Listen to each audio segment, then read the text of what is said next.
Hi, everyone. My name is Jeannie Lin. I'm the organizer for the 2022 Taiwanese American Conference East Coast. Today, we have the pleasure to meet with John Wang, the founder of Queens International. Well, used to be called Night Market, now just Queens International Market. John is one of our guest speakers in our series of discussions with many second generation Taiwanese Americans that had taken a different career path. We call this portion of our conference not a doctor, lawyer, or engineer. I hope you will all enjoy this informative and interesting interview with John. Be inspired and motivated by his story.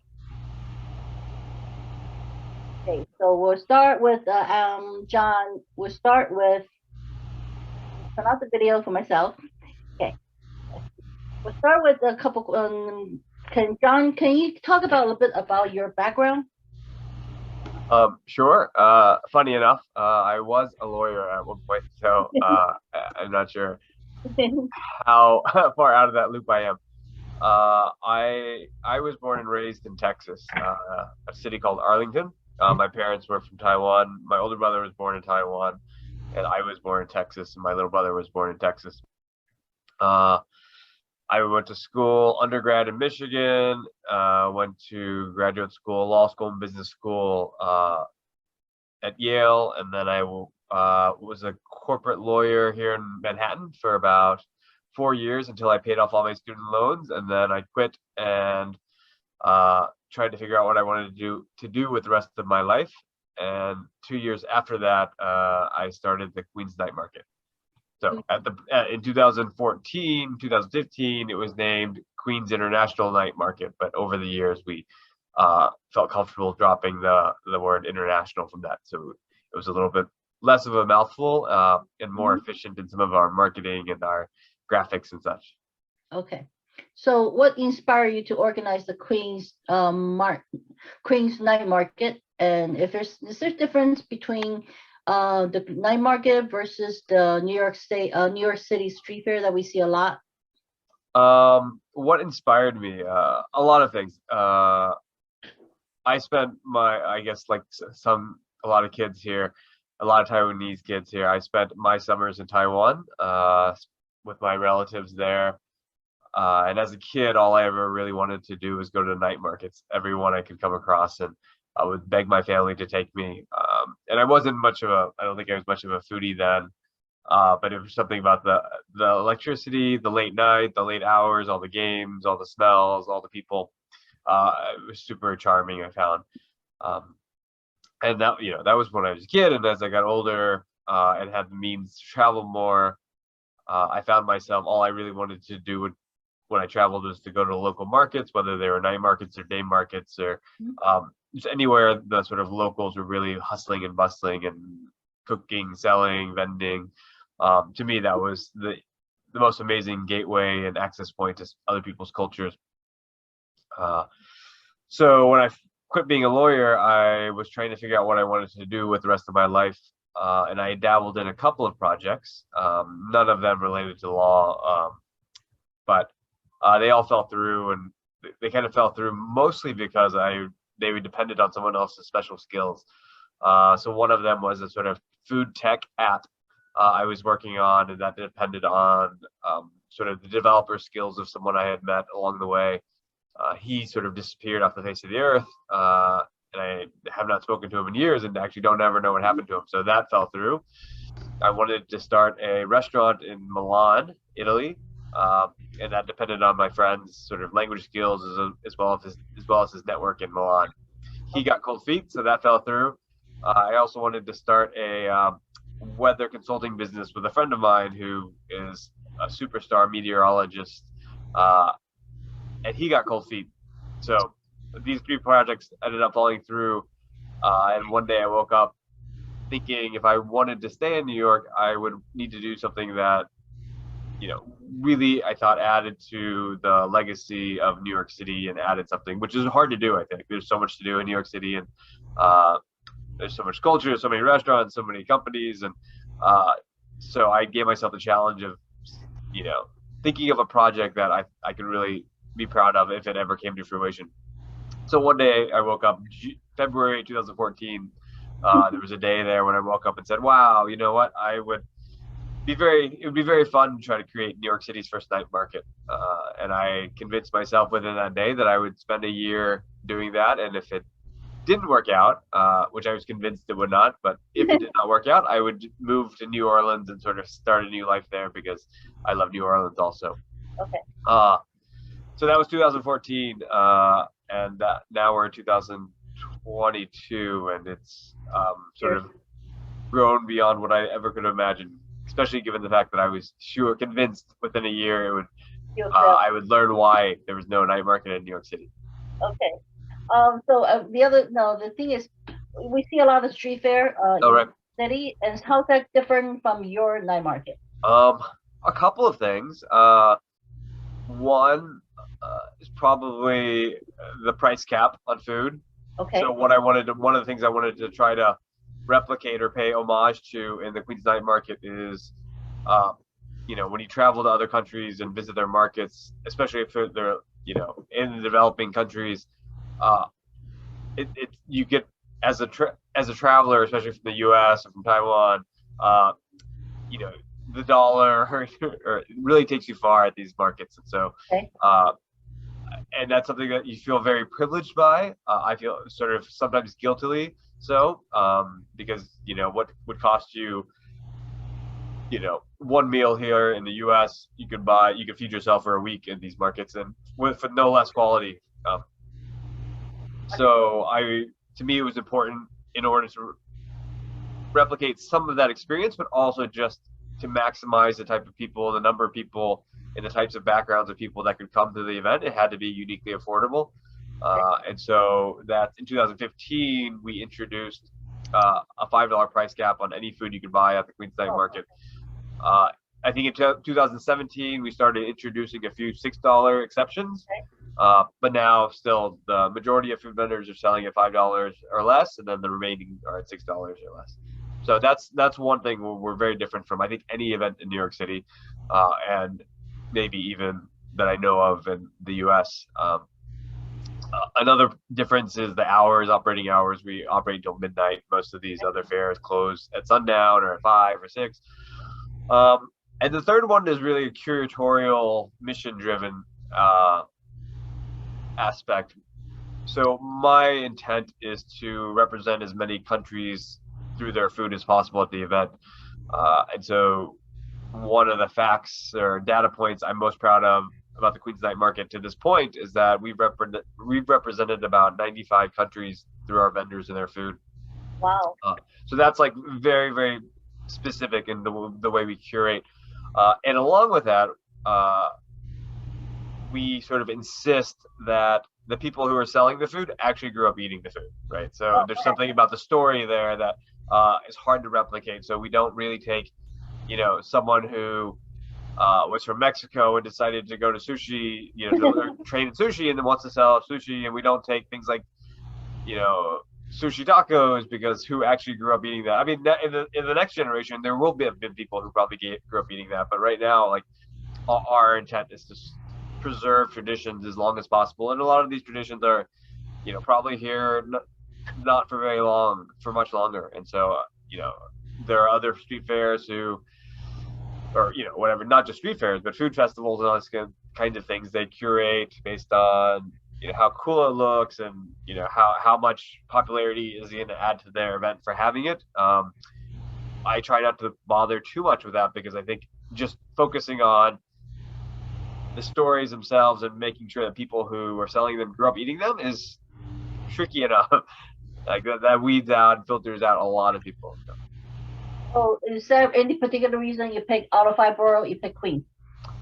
But there's a lot of practical reasons and a lot of symbolic reasons. Where we operate now, we take up more space than I could have ever imagined. I think we occupy almost 400,000 square feet, and on busy nights, we're filling up almost every single square inch. So that's the tricky part in New York City, is to find that much square footage anywhere. It is a challenge. And even where we operate now, we technically operate in parkland, but it's privately operated by a museum, and so even that is not such a clear-cut answer. but there's symbolic parts, which is Queens is by some accounts the most diverse place in the world, and given our mission of representing as many countries as possible, that's important. Also, our venue was built for the World's Fair, Okay. and whatever. There's lots of good things that came out of the World's Fair. Some people are skeptical about the World's Fairs, but ostensibly the World's Fair was to represent and celebrate as many cultures as possible. And so, uh, the intersection of all these things made it a very good, I thought, a good choice, and one that's really resonated. And the other part of what's kind of remarkable at the Queens Night Market, all the things, sort of the small decisions I made along the way that I hoped would make it accessible and affordable and diverse and welcoming. I could have been lucky and it could have been out anyways, but we operate in a neighborhood in Corona, which is not especially affluent. Okay. And in 2014, when I was trying to convince people in a Corona that this was a good idea and please don't cuss me out of the room, and which many times they did. People are like, not in my backyard. This thing sounds terrible. You're gentrifying the neighborhood. You're just going to bring something that's tons of tourists and unaffordable, and it's not for us at all. And now the locals are some of our biggest fans, and they're there at the event all the time, and they're like giving me high fives and hugs, and like, I'm sorry we doubted you in 2014. This turned out to be something that really, really serves the community, right? Like it's hard to describe, and like the arc from literally, there was some point in 2015 I was getting death threats because we had too many people coming, to now, like, it's been a pretty remarkable change. And I can't claim I'm an expert because it's really just a case study and a sample size of one, but I think we've at least proven that this kind of thing can be good for the local community, and like that they would also love it and be just as much a fan as anyone else coming. So now you mentioned that you decide to quit being a lawyer and then woke up one day. Well, first you quit as to be a lawyer. How does that your family and friends react to that? I mean, getting up, New York bar is not that easy, to pass New York bar. For Tony's parents. Honestly, I'm not sure they knew. I'm not sure I told them I quit, and I'm not sure I told them I was starting a night market. I didn't really tell. I've always been very guarded with my ambitions, and I think a lot of that is because I don't like to talk about things until they're very close to fruition or have already been realized. So I don't remember the day I told my parents I quit being a lawyer. I'm not sure they were surprised though. Okay. And maybe they didn't care as much since I had paid off my loans, but I don't think I told them I was starting a night market until maybe had it launched, or I think maybe my father had read something in Taiwan news about some kid in New York was trying to start a night market, and that may have actually been the first time he was exposed to the news. So I mean, it's different John. It's not this John, some other John, right? Oh, I think they used my Chinese name, and so okay, oops. Yeah, and so I don't think there was any mistake at that point. Okay. Which John Wang? There are lots of John Wangs in New York, way too many. And there's a funny story about.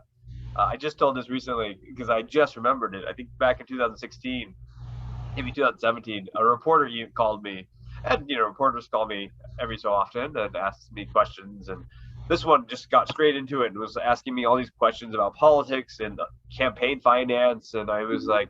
I mean, I can tell you what I think, but I'm certainly no expert on campaign finance, and I was just fumbling around for answers because these were just completely unexpected questions. And then at the end, after 5 or 6 minutes, she's like, "Okay, one final question." I said, "Okay, sure, thank you," because this was a really tough interview.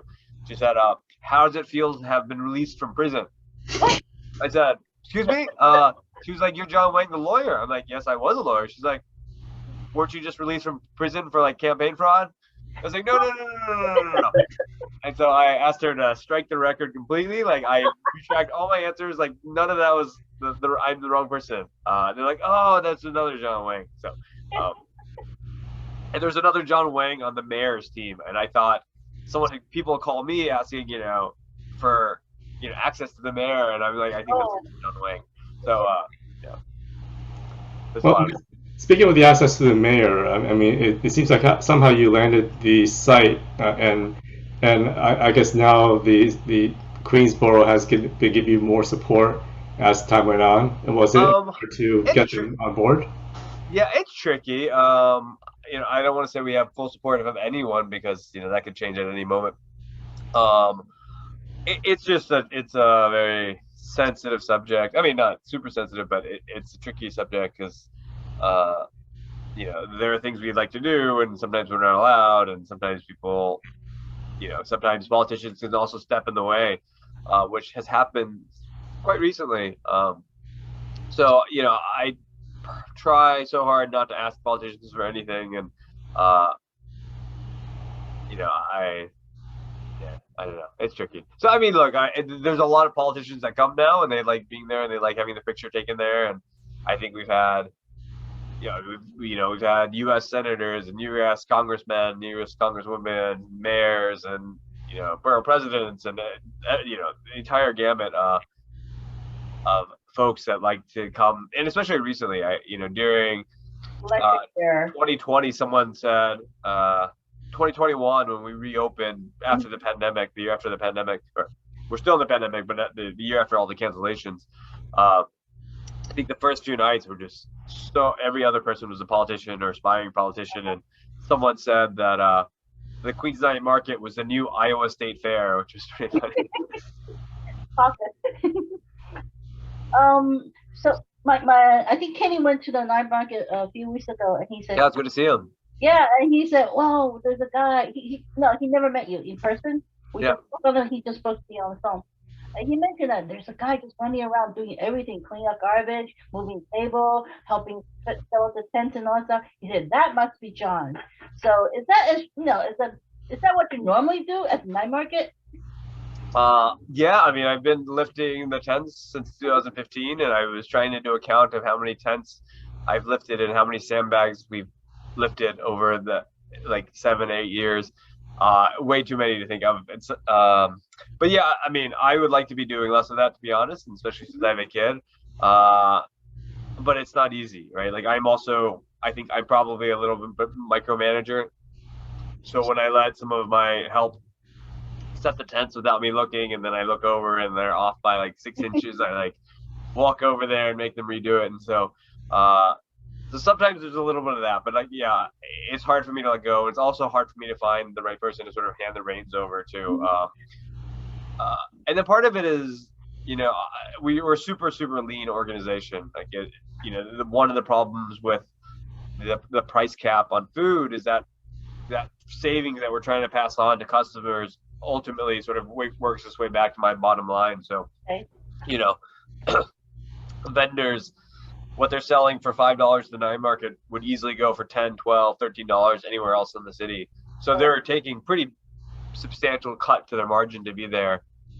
So my exchange is that I try to keep vendor fees so low that all I'm doing is making sure I don't lose money. So that means I can't staff up like crazy, and that means I'm still doing the labor of a couple people. And I do my best, but there are also times, I think, Kenny, when you came, for instance, it was super, super busy, which means the trash cans fill up every 2 seconds. And so even if I have 3 people doing nothing but changing garbage, there's still too much, right? So on those occasions, it's not their fault that those garbage cans are full.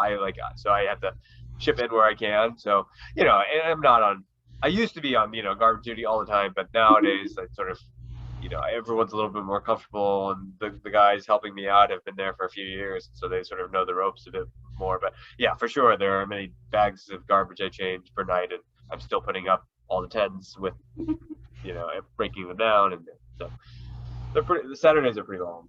Yeah, and you mentioned that earlier that starting 2014, but by the time 2015 comes around, you think that you can't make it. You can't, this is it. You can't go another year. Okay. I mean, how did you overcome that? Or did you really, at that time, 2015, did you say, oh, this is it. I'm going back to be a lawyer. I'm just dropping this. I'm going somewhere else, doing something else. I mean, was your career, this new career? Yeah, I don't think I was just surprised. After the first day it opened, I think it became clear that there was a demand for this in New York City. So it wasn't, I think the conception or notion that this would not last longer than a year was really sort of the lead up to it. Like I just thought so many things fail, and whatever the number of restaurants that fail after 1 year is like 50%, or like within 2 years is like 75%, something crazy, right? Uh-huh.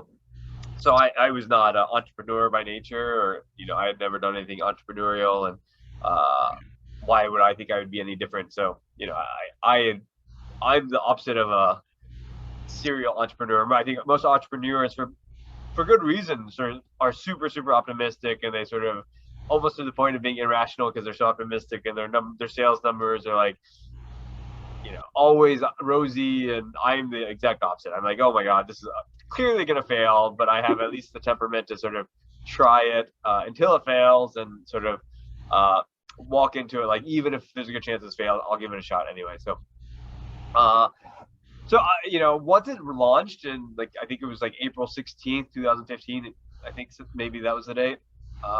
It was so overattended that it was clear that there was a market for it. But it was a struggle. It was a huge struggle, and I sort of have nightmares about the first 2 years looking back, how it actually came to be, and the hoops we jumped through.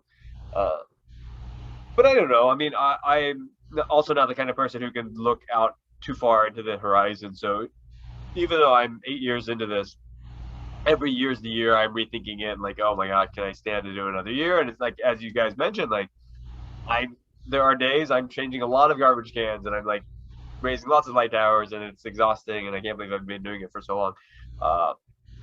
So I don't know.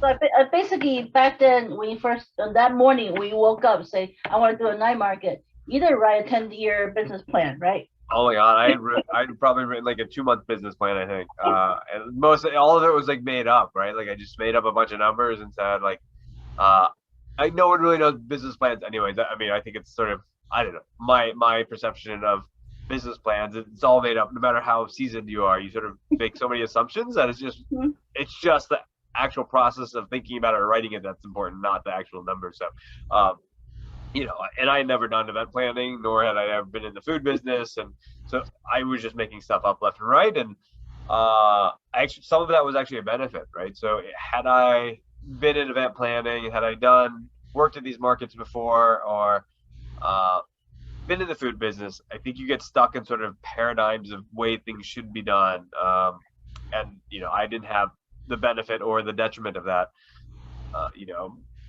The way that vendor fees are structured, I got to rethink it from the ground up, and the way that equipment is done. Like I own all the tents because I want them to be uniform, and I in order to make it easier for vendors, I set them up. Other events, vendors bring in their own tents, and then you have like 10,000 different looking tents with different it just didn't make sense to me, or maybe it made sense, but it didn't come to me naturally. So I got to basically create an event from the ground up without any restrictions in terms of what was standard practice.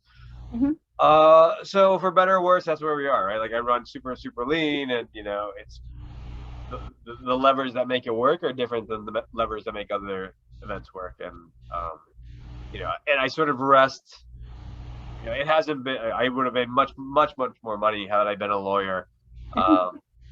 But the one thing I am convinced about is, if I ever decide that I need to put the baby through college or XYZ, like I need to turn this into like a cash cow or something, like I think that you could charge $1 for people to enter, you could charge $5 for people to enter, and they'd still be saving money, because at the end of the day the food's still only $5.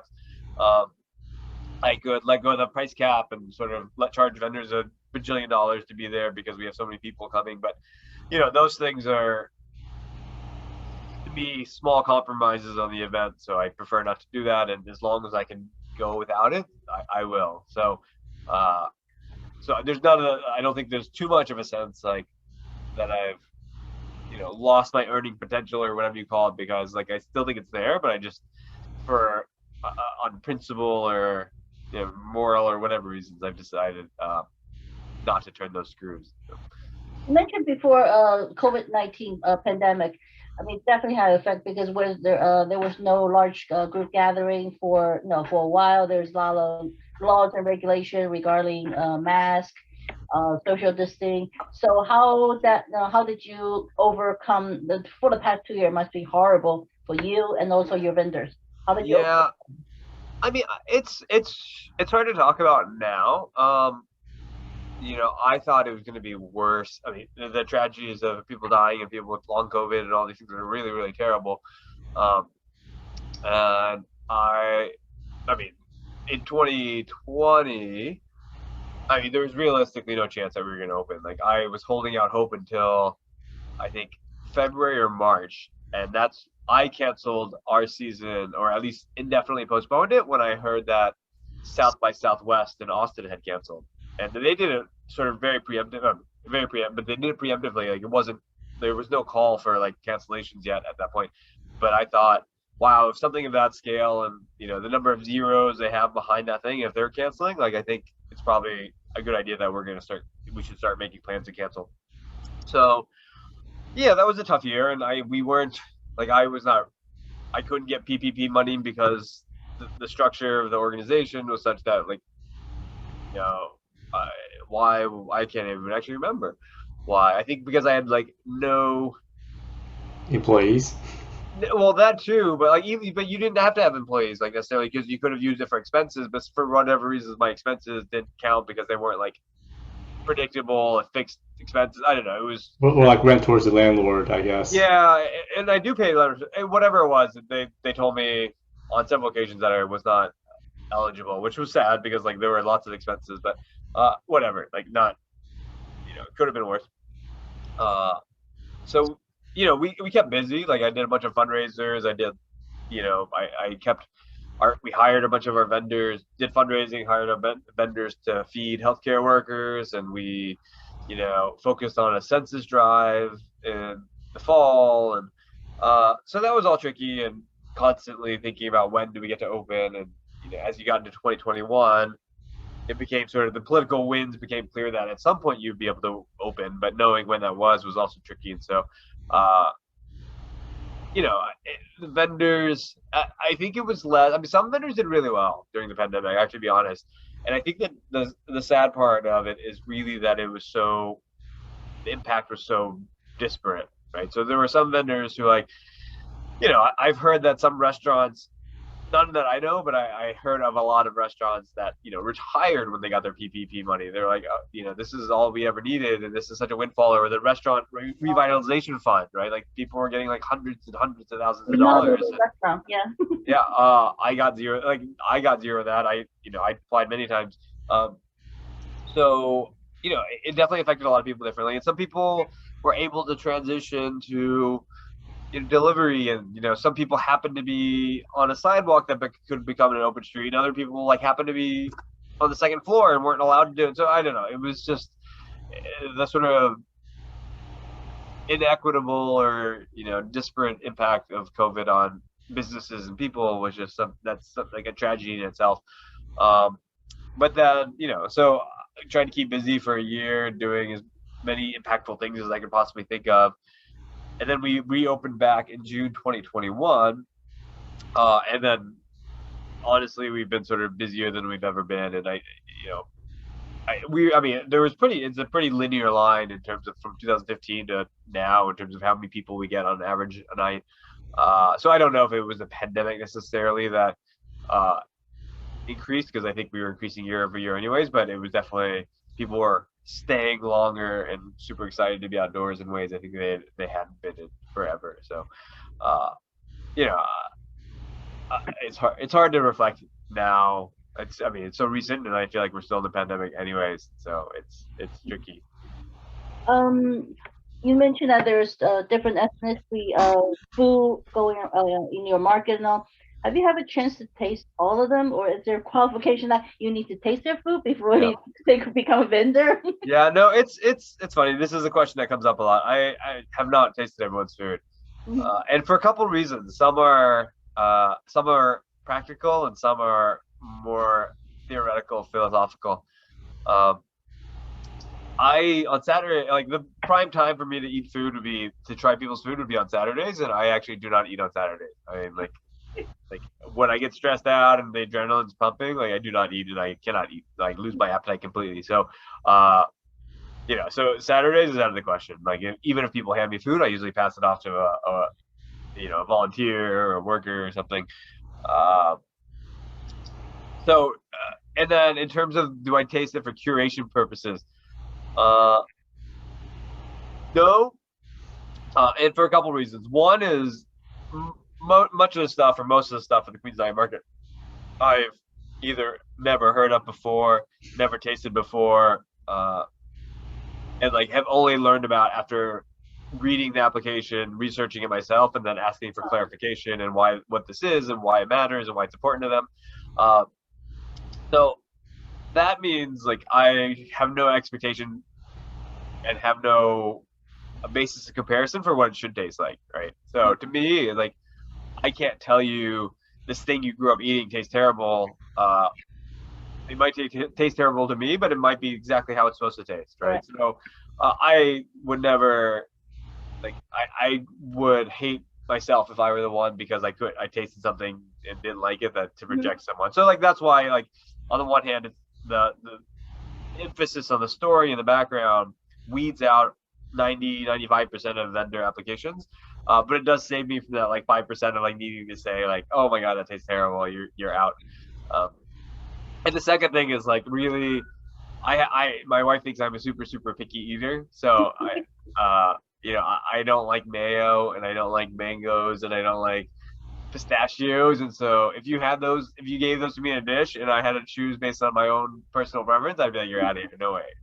And that's a lot of vendors, right? That like tropical fruits makes up a big part of like a lot of cuisines, and so does mayo, and so I could do that to myself. So I mean, and then the times I do honestly taste are when we have a lot of people trying to sell the same thing. Okay. And then at that point, they all have like these very compelling stories. And at that point, I have to figure out some way to choose between them. And so those are really the only times I try to taste. And we've had, I mean, not to say we haven't done it in the past. Like we've sometimes had tasting sessions beforehand, but it's a lot of hoops to run through. And I think to me, anyone that's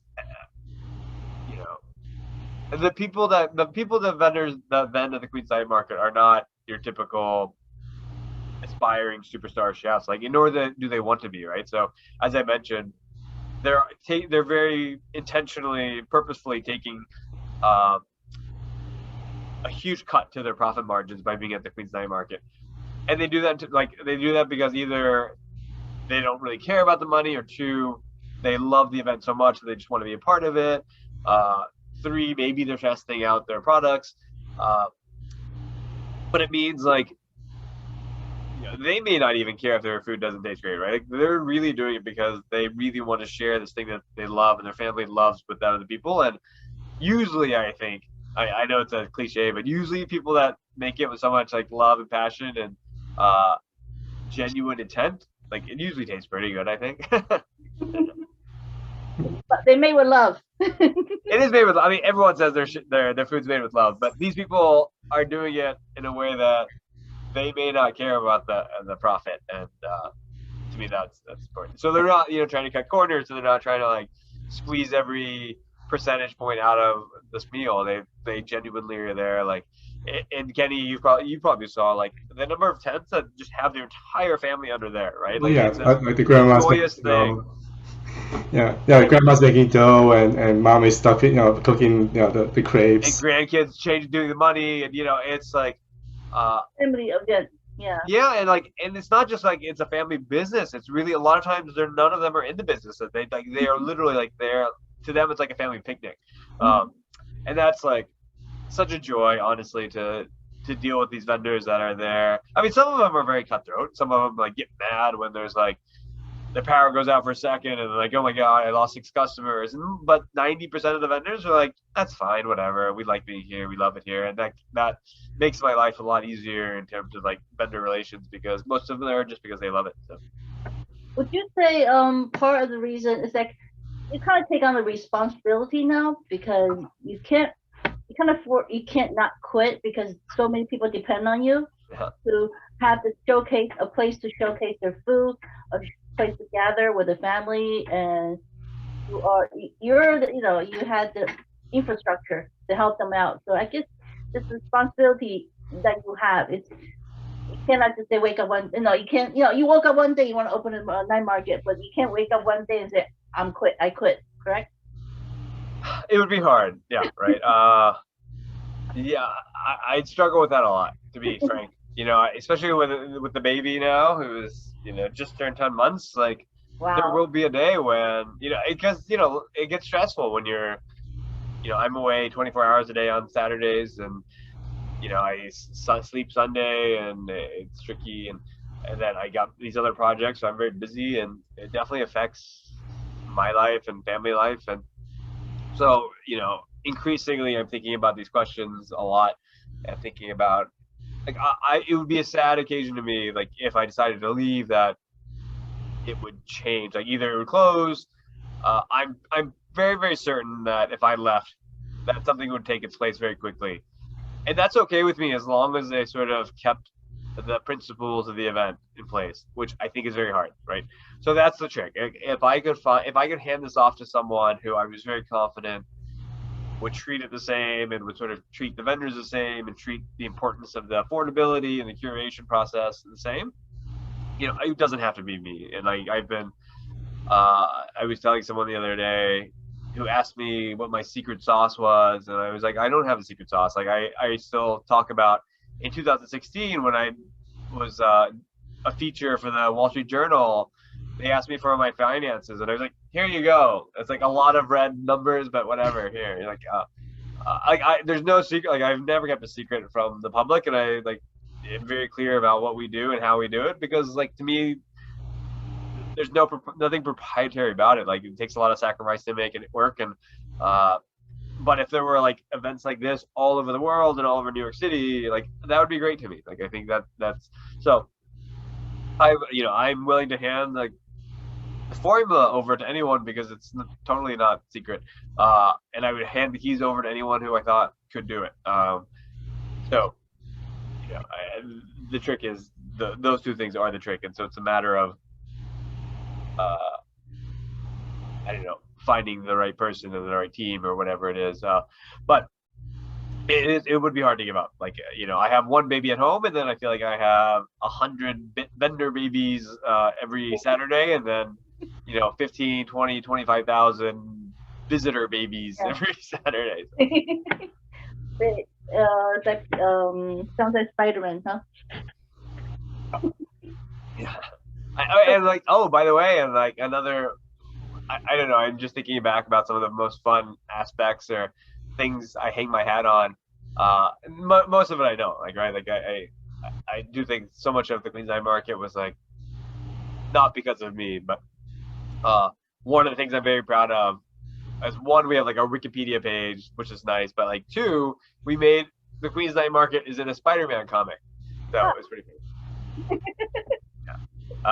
They drew it very not true, but true to form or true to life. But apparently, in some, and I have a few copies of the Spider-Man comic. Apparently, all the villains get together at the beer garden at the Queens Night Market to hatch their next criminal plan. So, what would I'm thinking, like, has there been a moment in your, let's say on a Saturday, you walk through the night market, and something just make you smile, just something that kind of, yeah. Were there such moments? Yeah, for sure. For sure, any Saturday where it's not raining. And like, look, the first, I usually get there about 6 a.m. So like, from 6 a.m. till we open is a very, very long, like, it's a lot of manual labor. And then 5 o'clock opening is very stressful. But usually by like 7 or 8, like when it's not raining, like, it's pretty full by that point, no matter on any not rainy day. And for sure, there's always a time every Saturday night where I'm looking, and it looks,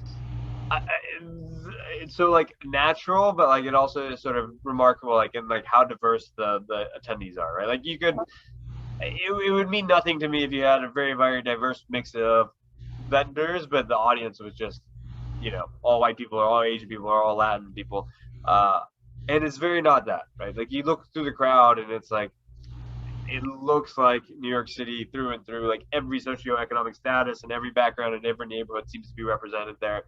And to me, that's like the gratifying part. Like, you could talk a lot about how you aspire to be representative and how you aspire to be a community event, and it's hard. Like again, I have a sample size of one, but I'm very satisfied. If nothing else, I'm very satisfied with the sort of makeup of our audience, which is just looks like a cross section of New York City, and a lot of it, a lot of New York City there at once. And I think that's we're making a lot of people happy, and a lot of people from different backgrounds and all walks of life happy, or at least we're a bright spot on their Saturday, and that's important to me. It's something I Definitely smile on your face. Yeah. But then midnight comes and we gotta break it all down, and the smile leaves very quickly. I got everything, yeah. So what time do you usually get home? Since a baby, I started getting home usually around between like 2 and 3. Before that, and that's early. Like I started leaving earlier because the baby. It used to be, an earlier year. Sometimes it was 4 or 5 a.m. Saturdays are very long. One last question before we go. Well, we have to, but what advice would you give someone who woke up one morning and said, "I don't want to be a lawyer anymore. I don't want to be a doctor anymore"? What advice would you give them? Yeah. I would say one, like, I mean, in my own case, like, if you're as averse to debt as I am, like, make sure you paid off your loans before you wake up that day. I was lucky enough that I, could pay them off in like 4 years, and but that was like funneling every penny into that student loan. I don't know. It's funny because I told you, like, my future horizon and outlook is always very, very short and narrow. So I don't know what tomorrow holds for me. I don't know what next year holds for me, but I think as long as you have a good reason to wake up, like what's been exciting for me, like I don't consider myself an entrepreneur, but every day I wake up, there's some intent or purpose to it, right? Like even if it's a day that like I'm not working as hard, or like I've decided to take some time off, like I'm usually still working, but like everything I do has like a specific purpose that I either believe in or feel strongly about. And even if it's a menial task or like an annoying task, it all has a purpose, and that is something that I believe in. So I don't know, I know it sounds probably like cliches and self-help talk and self-help motivation speeches, but honestly, like if it makes you happy or checks some boxes of you being passionate or still interested in it, like and to me, being a lawyer, most days were not like that, right? Like I was doing some menial task, like well paid but menial task for someone who I'll either never meet or never have a connection to or really care whether anyone else signs this contract or not, like, so that stuff, like, and some of it was very important, like some of the biggest, like, commercial mergers and acquisitions ever kind of stuff, but like at the end of the day, I just didn't feel personally connected to it, nor did I really honestly care whether this company swallows up this other company.